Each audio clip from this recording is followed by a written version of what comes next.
Well, good evening there, sports fans. Welcome to another episode of 162 Times, your daily baseball recap and preview show. I'm pretty darn sure this is our 70th episode already, which is quite remarkable. In fact, I know it's our 70th episode because we are going to be talking about the 40 and 30 Seattle Mariners tonight. And they've therefore played 70 games, and we've recapped and previewed 70 games. And that feels pretty good. So those of you out there listening, we appreciate that.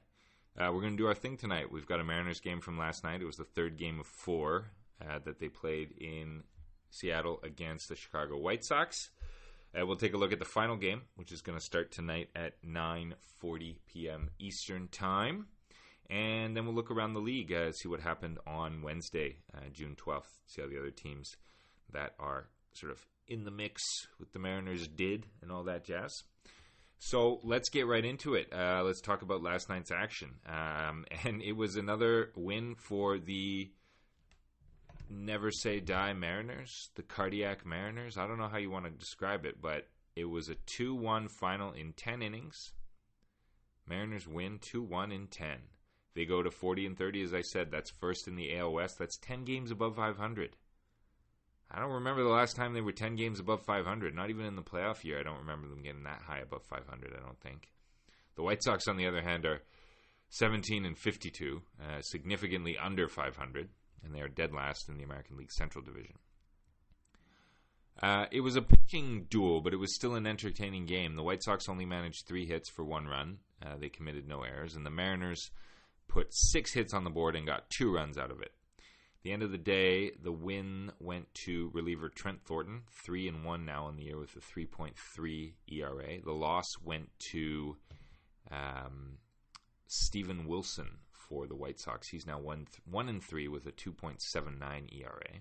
Starting pitchers did okay. Actually, both guys went a full 7 innings, which is pretty rare in today's major leagues. Bryce Miller for the Mariners had a good outing. 7 innings pitched, 2 hits, no runs, no earned runs, 2 walks, and 8 Ks. I mean, that's a great line. That's a terrific line for Big Tex. He did all that work in 92 pitches. Terrific. On the other side, it was Cannon. It was Jonathan Cannon for the White Sox. His 4th career start. He went a full 7 innings, gave up 4 hits, only 1 run, 1 earned run, 1 walk, 7 strikeouts, but he did give up a homer. In the Mariners bullpen, the first guy out was Austin Voth, or Voth. He's credited with a hold. He had a super inning. 12 pitches to get 3 outs, all of them strikeouts. No damage done. Terrific, terrific work. On the White Sox side of things, it was your boy Leisure, the Leisure suit, Jordan Leisure. He pitched an inning, 1 hit, otherwise clean. He gave the ball to Michael Kopech, also a clean inning, 1 walk, 2 Ks. But then the loss went to Steven Wilson. His 3rd of an inning in the bottom of the 10th resulted in 1 hit and 1 run, not earned because of the ghost runner, and he also walked a guy.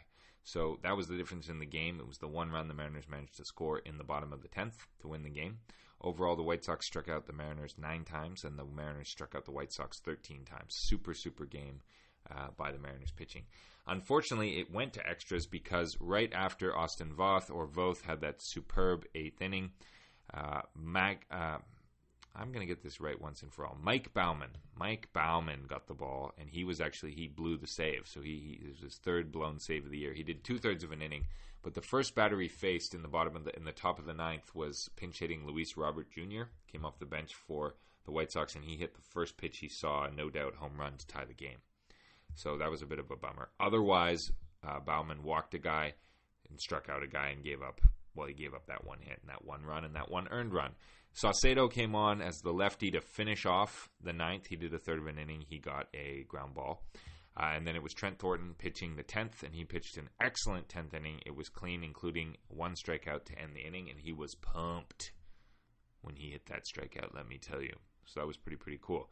In terms of the scoring, well, it was really a pitcher's duel. There was no scoring until the bottom of the 7th, and then it was Luke Raley, his 7th of the year, a home run that he crushed to right center field. Really great hit. Everyone's just like, oh yeah, Luke hit the ball. Like, it was really good. 1-0 Seattle at that point. As I mentioned, Luis Robert Jr. homered in the top of the ninth to tie the game. I mean, good for the White Sox for putting up a little fight. But then in the bottom of the 10th, it was Luke Raley on second. And then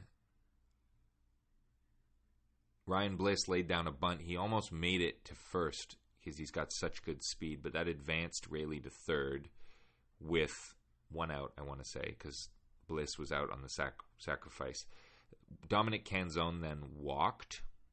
So it was first and third with at least one out. It might have been two outs. So it was up to Mitch Haniger. And Mitchie singled, and he was pinch hitting. Mitch was pinch hitting for Victor Robles, who in the ninth inning, bottom of the ninth, Robles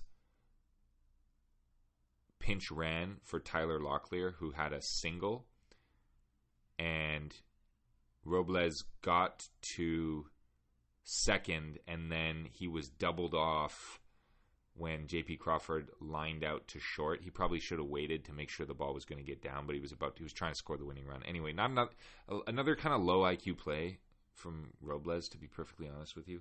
Wasn't super stoked on that. He may have stolen a bag. Did he steal a bag? No, he didn't steal a bag. Anyway, whatever. So they had an opportunity to win it in the bottom of the ninth. They couldn't. So bottom of 10, it falls to Mitch Haniger. And Mitch hits a little flare into right field, just gets over the infield, plops in. Luke Raley comes home. That's your ball game. Way to go, Mitch. Good stuff from the Mariners overall. You know, they left 6 on base. They were 1 for 4 with runners in scoring position. They didn't ground into any double plays, which is good. Best line of the night, I think, might have been Dom Canzone. He was 2 for 3, but no runs or RBIs. Raley was 1 for 4 with 2 runs and an RBI. That's probably the best night. And then Haniger had the other RBI. Nobody struck out more than twice, so that's good to see. And nobody on the White Sox struck out more than twice. So I think that concludes our recap. The Mariners won the first 3 games of this series. They've guaranteed a series win. That's really, really solid. The pitching was excellent. And so we look ahead to Game 4 in this series. And Game 4 will be taking place in about half an hour's time. And so we have, for the White Sox on the mound, it'll be Garrett Crochet, who is from Ocean Springs, Mississippi. He is 24 years old. He's a lefty. He's 6'6" and 245 pounds. That's a big boy. He's a good pitcher. I saw him pitch against the Jays earlier this season. He beat the Jays quite handily. He's 6-5 this year with a 3.33 ERA in 14 starts. He's got 103 strikeouts in 75 innings pitched. That's a superb ratio, and the Mariners do love to strike out, so look for that tonight. Also, his walks and hits per innings pitched, otherwise known as WHIP, is .93. Anytime your WHIP is under 1, you're really cooking. So I was listening to another Mariners podcast the other day, a good one. I'll plug it, I guess, the Soto Mojo podcast. I think these guys are pretty good. And they were talking about how Garrett Crochet is probably the White Sox all-star, because every team this year gets an all-star, and the White Sox don't have much to write home about, but Garrett Crochet is having a good night. So he will be taking the hill against newly called backup Emerson Hancock. So Wu is not starting. There might be some issues there. When we checked Mariners transactions earlier today, there was no mention of Brian Wu. All that happened since the 12th was that they optioned Brett DeGuss back to Tacoma. They optioned Leo Rivas to Tacoma. The Nationals claimed right-hander Eduardo Salazar off waivers from the Mariners. The Mariners then recalled right-handed starter Emerson Hancock from Tacoma. The Baltimore Orioles claimed right-handed reliever Levi Stout off waivers from Seattle, and Seattle activated Dylan Moore from the paternity list.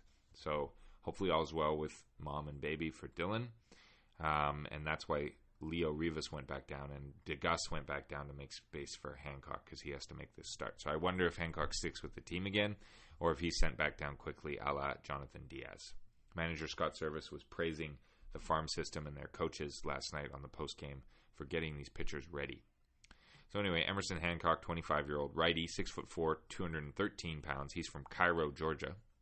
He's 3-3 career and also this season with 7 starts this season. He has 10 starts overall. His ERA this season is 5.24. He's got 23 strikeouts in 34 innings pitched, and his whip is 1.31. So not exactly setting the world on fire with those numbers, but he had games where he was really quite good this season, and we're a little worried about his health. But number 62 will be taking the hill tonight. I would give the edge on paper in that pitching matchup to the White Sox. In terms of the lineups, the White Sox are going to roll out Nicky Lopez at second base. Andrew Vaughn batting second, playing first base. Luis Robert Jr. will start tonight. He'll bat third and play center field.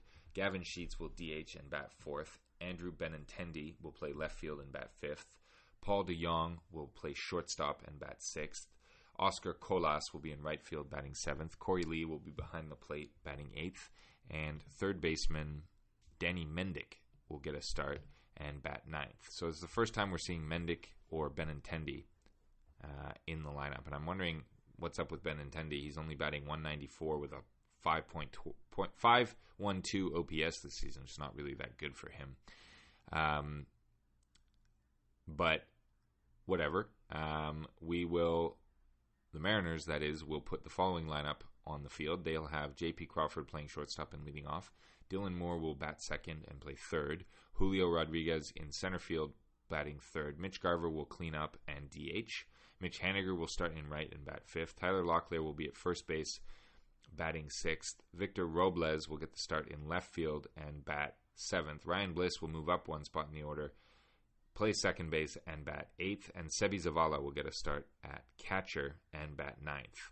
So the Mariners are not rolling out their best players tonight. Locklear, Robles, Zavala, Moore are all kind of, bench players that they're getting a start. I guess they figure, what the heck. They're mostly righties as well, and Crochet's a lefty, so I think managers look at that sometimes. The only lefty in the lineup to start is J.P. Crawford. So we'll see how it goes. Hopefully they can get the victory and complete the sweep. It would be nice to win all 4 games at home against, a terrible team that they really should be beating. And in terms of the implication of the win last night, well, it was a good one because of what else happened around the majors. So in the games that we are, paying close attention to, the Astros lost. They lost 5-3 to the Giants at home. It was Logan Webb, my boy Logan Webb, beating Framber Valdez in the pitching matchup there. Good for him. The Athletics, divisional rivals, lost 5-4 to the Padres. Also good news, I guess, for the Mariners. The Texas Rangers won against the LA Dodgers 3-2. And the Anaheim Angels, or the Los Angeles Angels, beat the Arizona Diamondbacks 8-3. In other American League teams that we kind of follow, it was the Minnesota Twins putting a pounding on the Colorado Rockies, 17-9. The Twins had 24 hits in that game. Wow. The Detroit Tigers lost 7-5 to the Nationals. The Orioles keep winning. They won 4-2 over the Braves. The Guardians lost to the Reds 4-2. Interesting. The Cubbies beat the Tampa Bay Rays 4-3. The Cardinals beat the Pirates 4-2. Not much matters there for the Mariners. The Mets over the Marlins 10-4. The Red Sox over the Phillies 8-6. Phillies have kind of stagnated. They're 46-21. The Yankees continue their hot ways. They won 11-5 over the Royals in Kansas City. I think that's 3 in a row now for the Yanks. They are at 49-21 record on the season. So they have a few games more played than the Phils do. Same number of losses. And that pretty much rounds it out. So we thank you all for listening, and we'll check in with you tomorrow to see how the final game of this White Sox-Mariners series went. Bye-bye.